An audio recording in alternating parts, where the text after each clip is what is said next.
What is going on, people of YouTube? My name is Kurtyoy and welcome back to a brand new video of the mid-range series, another four-parter.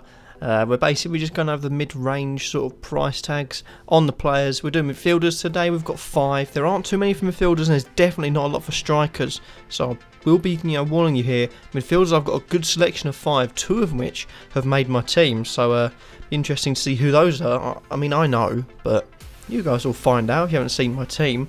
But let's get straight into things with someone from the current Premier League champions.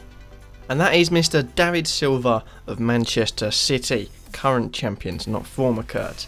He's midfielder priced at 8.5, just about the limit of where I consider mid-range. We have almost got a full whack of different price ranges. Got there in the end. 3 different price ranges. He's the most expensive player in this video, so it'll be interesting to see what you guys think about that. 6.4% of ownership. Played 29 games last season. 9 goals, 7 assists, 14 clean sheets, and a whopping 26 bonus points, which is a crazy amount of bonus points. I think it was Manchester City. Attacking returns every week were sort of easy to come by, so it doesn't surprise me there's bonus points there. David Silva is an important part of the team. If he'd have played the entire season, you're looking at potential double figures in both goals and assists. And he did have his problems, which everyone in the football world sort of supported him with. Hopefully this season, ready to kick on, start the season strongly, get some of those attacking returns. And even at 8.5, it's not a bad price for a midfielder you know is going to be realistically relatively consistent. And that's what you need. You need consistency in these type of midfielders, and I think David Silva brings that. Next up, we have Aaron Ramsey from Arsenal, the Welshman, who, you think, meh, he's got quite a low ownership, 4.4%. He actually had an alright season last season, played 24 games, 7 goals, 10 assists, 9 clean sheets, and also 12 bonus points. So you're looking at that and thinking, well, 7 goals, 10 assists, that's 17 different attacking returns of those two combined in 24 games. And for an Arsenal side that struggled, that's not bad. And if Ramsey continues in that like this season, that is getting close to a goal or assist every 2 games averagingly.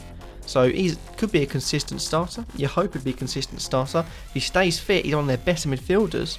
And you look at Ramsey and think, he is now a really good asset. And at £7.5 million, he's actually quite an interesting pick. And I think you should keep your eyes on him. Moving on from him, we've got our third and straight down the middle pick.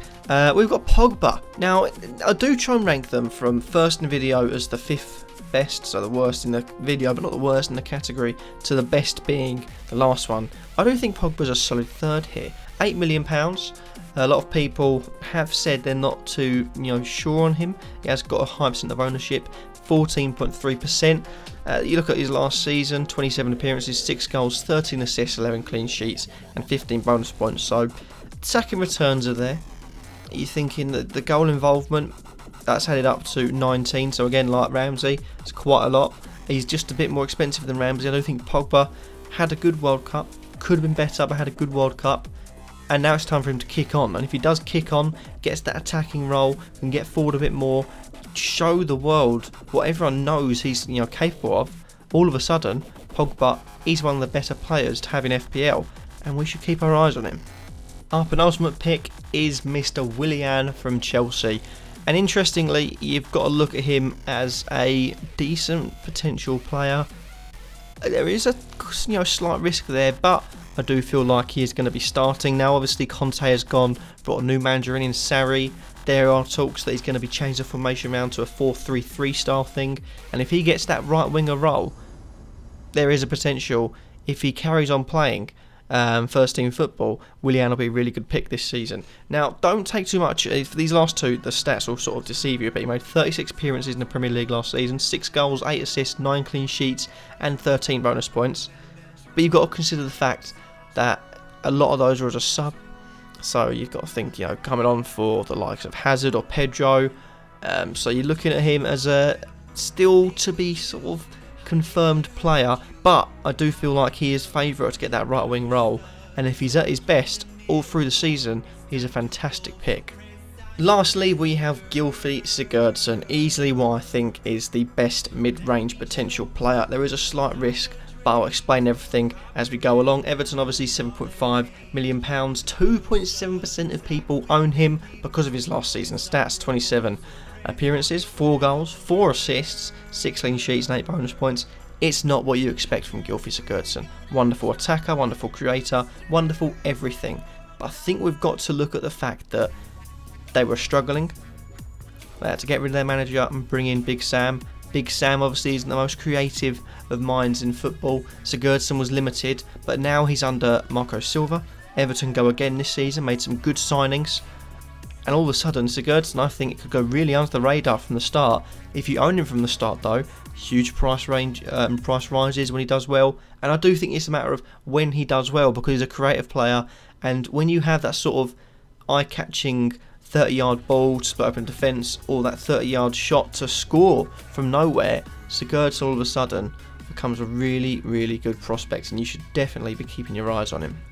And that happens to be that for this video. Hopefully I've enjoyed. Remember to like, comment, subscribe. And I do apologise if my face is quite shiny. It's very hot at the moment, and I'm very hot.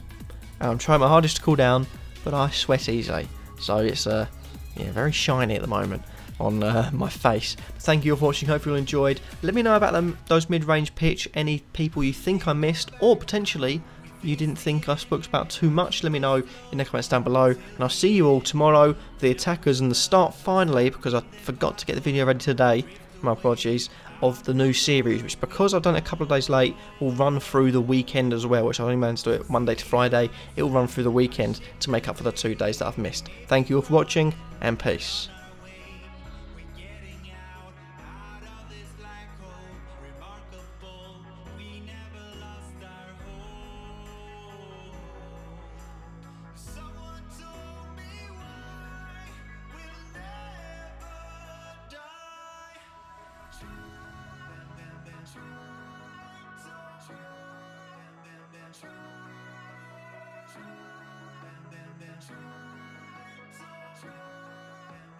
Try.